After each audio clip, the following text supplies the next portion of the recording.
Hello everyone, welcome back. Tom with Capable Fetish. Today we're going to continue with our Unsung album series. Today we're going to cover the year 1968.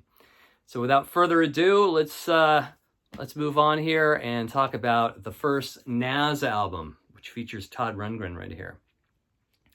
Great album here. It starts off with the single "Open My Eyes," which is just a great driving psych rock ditty. Starts off with this kind of "Who I Can't Explain" kind of riff. Starts gaining traction, and a lot of phasing is added to the vocals, the harmonies, the guitar solo. It's just really, really great song. Also on this album is the early version of "Hello, It's Me," featured on Todd Rundgren's album "Something Anything" in '72. Here we have an early version, which is really cool. The rest of the album is kind of a little bit of kind of power pop, little tinge of psych here and there, and some cool ballads. We have a great song called "Back of Your Mind," which is cool. "See What You Can Be," "That's the Way You Feel," "Crowded," ends with "She's Going Down." Great album here from Nazz. They would later put out Nazz 2 and Nazz 3, and then Todd Rundgren would go on and form his solo career. So, cool band. Now, way before Rumors, before Stevie Nicks, before Buckingham, before Bob Welch, there was a great blues band called Fleetwood Mac. And this was their debut album, featuring Peter Green, guitarist Peter Green. Most of the album features a lot of covers, mostly covers, but they do them really well. I mean, this is just really, as far as like, white boy blues goes, this is pretty authentic. My Heart Beats Like a Hammer, Merry Go Round. They got to do a cool version of Hellhound on My Trail by Robert Johnson. Really solid, flows really well, and hard to believe what they would later become. This is so further away from, what they would become with Stevie Nicks, Buckingham, Rumors, all that. Even the Welch era, Bob Welch era, this is so far from that as well. But great debut album here from Fleetwood Mac, 1968. Another great album, their second album, the Left Banke, the album Left Banke Too, which came out in '68. It has a really cool single on here called Desiree, which was kind of a minor hit. There's a really cool dream pop kind of tune on here called Dark is the Bark. Another one called Goodbye Holly, which is kind of reminiscent of mid-'60s period Kinks, jaunty Kinks. My Friend Today is another cool tune. It's I'd say 3/4 of this album is really, really strong. It's maybe not as solid as their first album, Walk Away Renee, Pretty Ballerina. But overall, there's some real gems on here, some really cool stuff. Left Banke Too. How about Vinspus Eruptus from Blue Cheer? An album I think that really foreshadowed not only hard rock, but grunge. There's 6 songs on here, just really loud, very, very raw garage, really cool stuff. The hit on here, their remake of Summertime Blues is an all-time classic. But the rest of the album is great too. Rock Me Baby, Dr. Please, Out of Focus, Second Time Around. Just great stuff if you're in the mood for some just raw rock and roll. Blue Cheer, Vinspus Eruptus. How about the first debut album from Blood, Sweat, and Tears with Al Kooper on vocals, not David Clayton Thomas. Completely different band here. Maybe not as middle of the road as Blood, Sweat, and Tears would later become. I do like that second album a lot with Spinning Wheel and When I Die and Sometime in Winter. But this has some real gems in here. I Can't Quit Her is a great song. Another one too, I Love You More Than You'll Ever Know. Great stuff. I guess there was some kind of conflict with Al Kooper and the rest of the band. I don't think they really liked him as lead vocalist, and so they later brought in David Clayton Thomas, who would later just, the whole band would just ascend to incredible stardom on that second album. But I think this album is really not really talked about very much these days, and I think it's great. So, Child is the Father to the Man. Look at that cover. What a bizarre cover, right? Another great album, too, that doesn't get a lot of love, I've mentioned this before, is the first album from Neil Young. It's titled Neil Young. Everything after this album seems to get a lot of credit, but this one doesn't. It's almost kind of like an invisible album to a lot of people. It starts off, side 1 and side 2 start off with these kind of cool, charming instrumentals. One called The Emperor of Wyoming, the other called Quartet from Whiskey Boot Hill. In between is just an amazing display of great songwriting. You have The Loner, which he really delivered nice on the Rust Never Sleeps album, the live Rust album. The live version is great. This version is great too, more stripped down. Some really great just singer-songwriter stuff, like If I Could Have Her Tonight, I've Been Waiting for You, What Did You Do to My Life, I've Loved Her for So Long. We got a really great long ballad that ends side one, The Old Laughing Lady. This is just a really great, stellar, 4-star album from Neil Young, his debut from '68. And we've got Steve Miller Band, the Sailor album. This is a far cry from Abracadabra, Swingtown, and Fly Like an Evil and the Joker. They were a completely different band back in these days. They had Boz Scaggs playing guitar. You have Living in the USA on here, Please Get Me a Cheeseburger. You've got really cool ballad that starts side 2, Quicksilver Girl, which was, I believe, on the Big Chill soundtrack. Really great, mellow, moody tune. And the album is chock full of really cool, I don't know, just moody stuff. Like the first track on side 1, Song for Our Ancestors, starts off very chill, kind of builds up. And just a lot of cool vibes all over this record. I have always dug this album. I've ever listened to this as a kid with my brother. So Steve Miller Band, the Sailor album.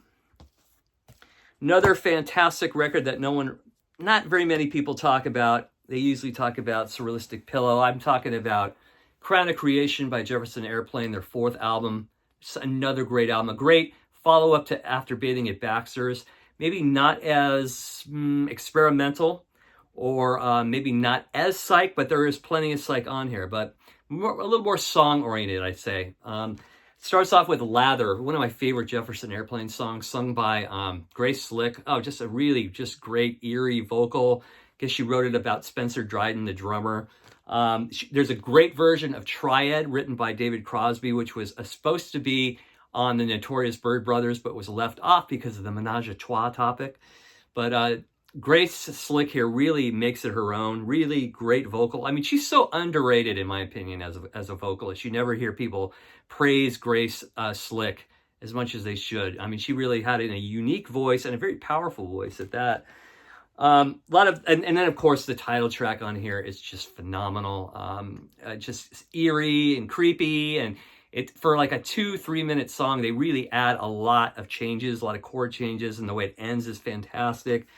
You've got songs like If You Feel, Ice Cream Phoenix. Yeah, it's just a really pretty damn solid record right here. Crown of Creation by Jefferson Airplane. Another album too that when you talk about Buffalo Springfield, a lot of people just don't really even bring this album up. They're always talking about For What It's Worth, or they're talking about Buffalo Springfield again, which is an awesome record. But I think Last Time Around stands up with some of their best work. Yes, they were splintering. Yes, they were recording separately. But my God, there's a lot of great songs on here. On the Way Home starts it off. One of my personal favorite songs of all time. I love this version on here with Richie Furay singing it. A lot of great versions too of live Neil Young doing this song as well in the early 70s on his bootleg series. You got It's So Hard to Wait, great song sung by Richie Furay. You got Pretty Girl Why and 4 Days Gone. And you've got Questions by by Stephen Stills. Stephen Stills shines on this record. Just a lot of great tunes. And of course, part of this song, Questions, was featured in, a bit of it was featured in Carry On by Crosby, Stills, Nash & Young on the Deja Vu album. Then you've got one of Neil Young's greatest songs with Buffalo Springfield, I Am a Child, which, he still plays now and then. It's played throughout his career. The album ends with one of Richie Furay's greatest songs, Kind Woman, which features Rusty Young on pedal steel, and they would later form Poco. And Jim Messina would later join the group as well. So all three of them after this album would form Poco. Neil Young would go on to his solo career. Stephen Stills would go on to Crosby, Stills, and Nash. So the final album by Buffalo Springfield, a great album Last Time Around. How about Boogie with Canned Heat? What a great band. Really, really great blues-oriented band. I always, when I think of Canned Heat, I think of their performance at Monterey Pop. It's really, really just raw and energetic and just different than a lot of bands on the bill that day. On here, you got On the Road Again. What a great tune. A lot of just great blues songs like Evil Woman, World in a Jug. Great cover, too. Look at that cover. Boogie with Canned Heat. Great album.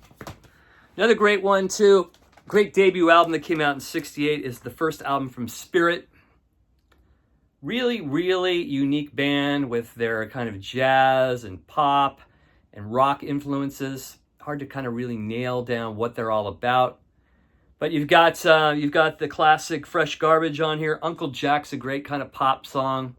You have Taurus, which I believe is the song that they took Led Zeppelin to court for supposedly taking the opening guitar bits of Stairway to Heaven from Taurus, but I think the Spirit Camp lost that court battle.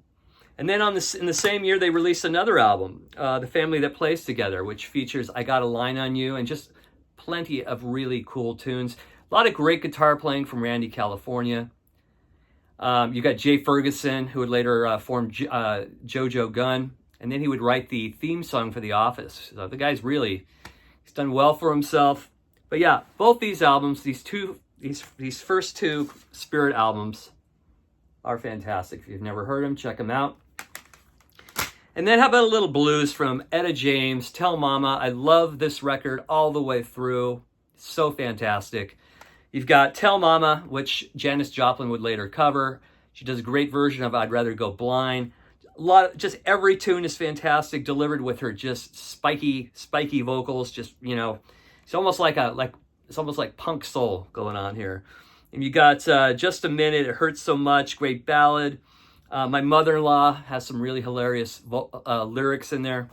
Good stuff here from Etta James. Tell Mama. This album I've featured quite a bit, but I'll feature it again. Lee Michaels' second album, Recital. It starts off with a song that should have been a huge hit called If I Lose You. A lot of great harpsichord throughout the album. More of a pop-oriented record. It really shows his pop side with his amazing vocals and his Hammond organ and his harpsichord playing. I highly recommend this album if you've never heard it. This is my favorite Lee Michaels album. Recital. I don't think they ever reissued this on vinyl. I think that one label, One Way, released these on CD for a short period, but I think you could still download these albums somewhere. So check this one out. Great album. Recital, Lee Michaels.